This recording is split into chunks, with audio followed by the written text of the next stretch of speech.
Well, hello, welcome back, and once again, we're here to look at the reptile collection. A couple things before I begin, I've been meaning to kind of throw out there for you. I don't like introducing myself, hey guys, what's up, this, that. I like to say, hey, welcome to Ryan's Reptiles, or welcome to Cold-Blooded Canadian Ball Pythons, or some crap like that. I'm thinking of, down the road, once I start breeding a little bit more, I want to create a small business. Trying to think of names. If you guys have any suggestions for names, throw it out there. For ball pythons specifically now, down the road, I will get into potentially other snakes. Kind of looking at hognose, maybe milk snakes, but hognose is catching my eye right now. I really always wanted to have a pet hognose, and I am looking at that way right now. Specifically the westerns, not the easterns, because the easterns got problems feeding them. What do they eat? Amphibians, so like frogs and stuff like that all the time, or toads or what have you, right? So western would be the way to go. Completely off topic, but hey, there you go.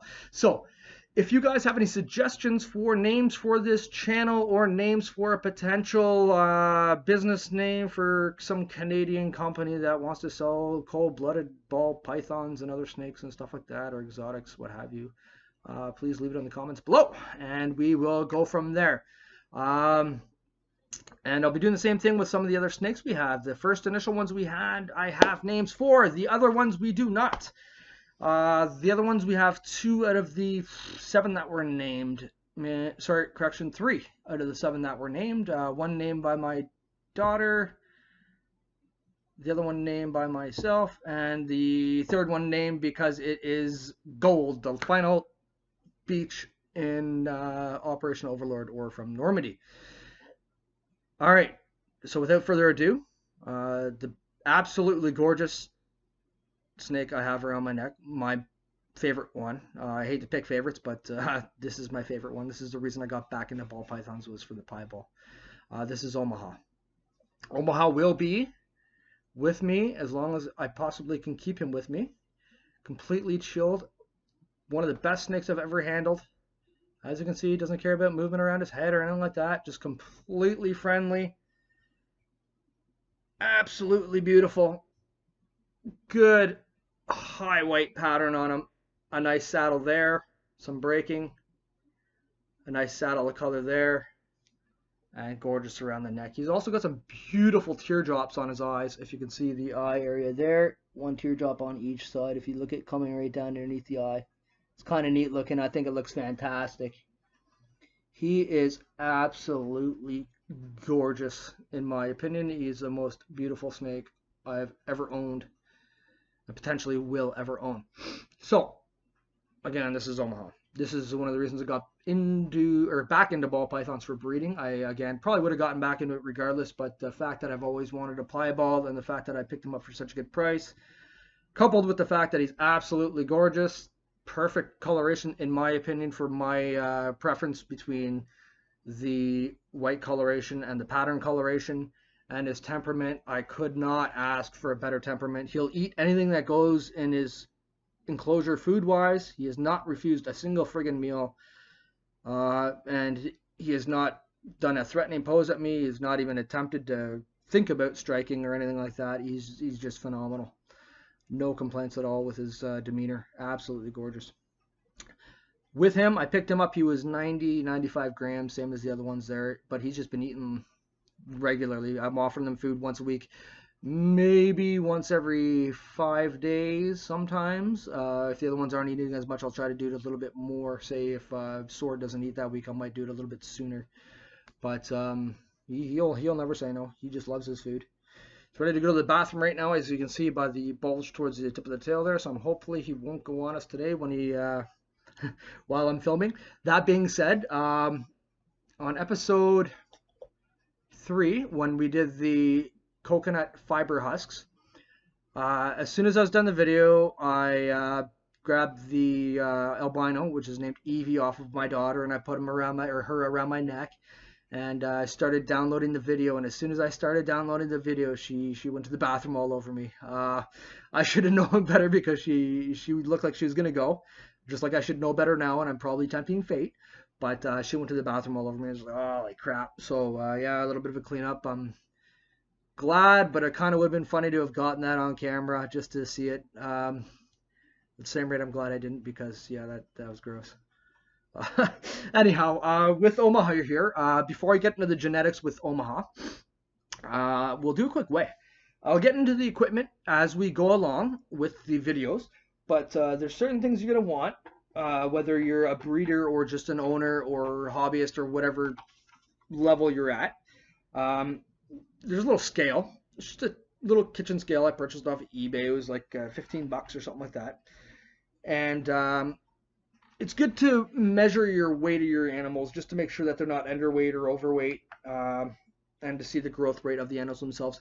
For when you get into breeding, it's it's ideal to have, because you're going to want to verify that your animals, right now he's about 400. You want to verify that the animals are of weight. With the males, I've done a lot of research. Some people were saying males need to be 700 grams to breed. I've seen some people saying they've bred them as small as 350. It depends on where you go and how you do it, I guess. The main thing with the males is when you do them on breeding cycles, and with a breeding cycle, I'll get more into how I'm going to breed these guys. I've actually started the cycling now, but with the videos being the length that they are, I haven't gotten too much into it. I will get you into it because it's a consistent thing that'll happen for the next little while. But with the breeding cycle, it's basically you're going to take the male and you're going to put it in with the female at certain times. You're going to leave them in there. If you see them locking, which is copulating, you're going to need to, you have that verification so you can remove him after they're done. Don't ever separate them. If you don't see them copulating, you can leave the male in there for about 3 days just to give them the time inside of there. Once that time is up, you're going to want to put him back in his enclosure to get some recovery time. The reason I mention that is if you go for a smaller snake, you just got to make sure you have the recovery time. Make sure the snake is eating. Make sure it keeps the weight. You should be all right with that end there. We will try. I'm going to try breeding him this season. He's lighter again, 400 grams. Whether or not he might not be mature enough to. He might not lock with the females. I've had a female actually yesterday. The Phantom I have. She was actually wiggling her tail, like the whole body be stiff, but just a little tail be wiggling like this. It was going crazy.